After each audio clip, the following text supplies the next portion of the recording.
نکاح پڑھانے کا مکمل طریقہ ریفرنس کے ساتھ بتا دیں. پڑھانے کا آپ کے ساتھ کیا لینا دینا میرے بھائی؟ آپ کوئی نکاح رجسٹر ہے آپ کے پاس جو آپ نے پڑھانا ہے جا کے؟ اگر یہ کسی عالم دین کا سوال ہے تو پھر ٹھیک. خطبہ پلس گواہ اور وکیل کی تفصیلات، اتنی زیادہ تفصیلات مجھے تو لگ رہا ہے کہ آپ شادی دفتر کھولنے لگے.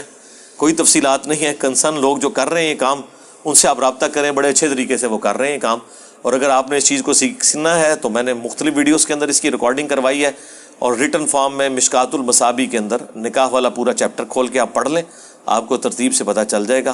کچھ چیزیں قانوناً ہیں اور کچھ شرعی اعتبار سے. شرعی اعتبار سے تو لڑکی کے لیے ولی کی اجازت، قریبی جو مرد رشتہ دار ہے، باپ نہ ہو تو بڑا بھائی، وہ نہ ہو تو چچا، اس کی اجازت ضروری ہے.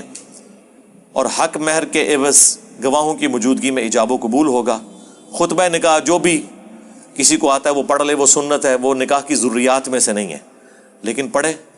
وہ خطبہ بھی موجود ہے نکاح کا جو عموماً خطبہ تقریر سے پہلے بھی پڑھا جاتا ہے. ان الحمد للہ نحمدہ ونستعینہ اما بعد فان خیر الحدیث کتاب اللہ، یہ سارا خطبہ. تو باقی وکیل کی تفصیلات جو آپ کہہ رہے ہیں،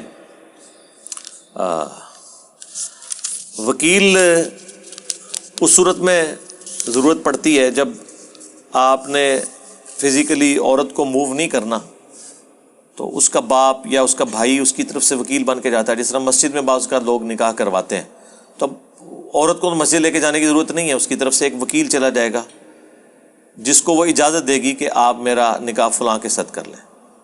تو عموماً لوگ اس طرح ہی کرتے ہیں، لیکن بعد میں اس سے بھی پکا کام ہو جاتا ہے جب رجسٹر کے اوپر سائن کروا لیے جاتے ہیں. اور پھر بعد میں جو لوگ کہتے ہیں جی وہ تو ہم نے اس وقت مجبوراً کر دیے. بھئی مجبوراً جب کر دیے تو آپ نہیں کیے.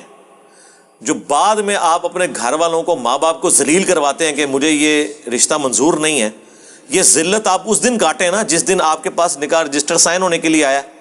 پیٹ سیاپا اس دن ڈالیں نا، اور بعد میں پوچھتے ہیں نہیں میری مرضی کا نہیں ہوا. آپ کی مرضی کا ہوا ہے، یہ آپ کیسے بات کر رہے ہیں؟ سائن آپ نے کیے، اور اگر آپ اس وقت دب گئے تھے تو آپ بھی دب جائیں.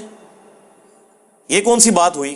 اتنا زیادہ خرچہ کروا کے اور پھر بعد میں باتیں کرنا. تو اب تو کم از کم اس ماڈرن ایج کے اندر تو انسان کو حق حاصل ہے کہ وہ اپنی بات کرے. اور اسلام بھی یہی کہتا ہے کہ کسی کی مرضی کے بغیر اس کا نکاح آپ نہیں اس طرح کر سکتے.